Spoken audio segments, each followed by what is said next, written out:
জয় রাম, জয় ঠাকুর।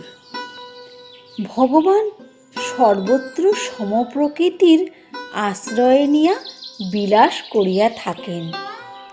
গুণ আবর্তনে বিষমত্ব লাভ হইয়া অজ্ঞানবশত দুঃখ সুখ আয় ব্যয় পরিণত হয়। এই দুঃখজ মুক্তির জন্যই ভগবৎ সেবায় রত থাকিয়া নিরপেক্ষতা লাভ করেন। ইহাই মুক্তি। পাপ পুণ্য দ্বারা জীবের শরীরে ভোগ হয় না।